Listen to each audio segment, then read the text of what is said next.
রাধে রাধে। তো আজ আমরা শ্রীমদ্ ভগবত গীতার চতুর্থ অধ্যায়ের ৬ নম্বর শ্লোকটি হৃদয়ঙ্গম করব। যে এখানে ভগবান শ্রীকৃষ্ণ অর্জুনকে কি উপদেশ দিয়েছিলেন, কি বলেছিলেন। এখানে বলছেন, অজোপি সন্নব্বই আত্মা ভূতানামীশ্বরেপি সন প্রকৃতিম সমধিষ্ঠায়ে সম্ভবামি আত্ময়া।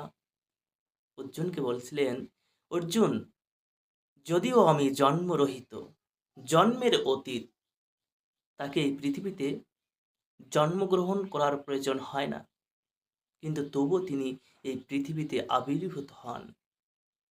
তিনি এজন্যই আবির্ভূত হন, যারা সাধু সন্ত রয়েছে তাদের সঙ্গে সঙ্গ লাভ করার জন্য, যারা দার্শনিক রয়েছে তাদেরকে সঠিক শিক্ষা প্রদান করার জন্য। তাকে যদি অসুর বিনাশের জন্য জন্মগ্রহণ করার প্রয়োজন হতো, তাহলে কিন্তু তিনি আবির্ভূত হতেন না এই পৃথিবীতে। বিভিন্ন মহামারী, বিভিন্ন রোগ শোক, বিভিন্নতা প্রদান করে সেই অসুর বিনাশ করতে পারতেন।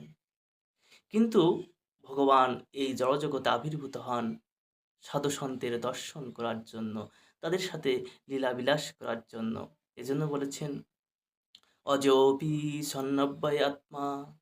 তিনি অজ, অর্থাৎ জন্মের অতীত হয়েও তিনি জন্মগ্রহণ করছেন। তিনি অনাদির আদি গোবিন্দম পূর্ণ পুরুষোত্তম ভগবান। তিনি আমাদের আদি পুরুষ। তার থেকেই আমরা এই জড়জগতে এসেছি। তিনি আমাদের আদি পিতা। পিতা কখনো সন্তানকে ভুলে যেতে পারেন না। আমরা তার সন্তান।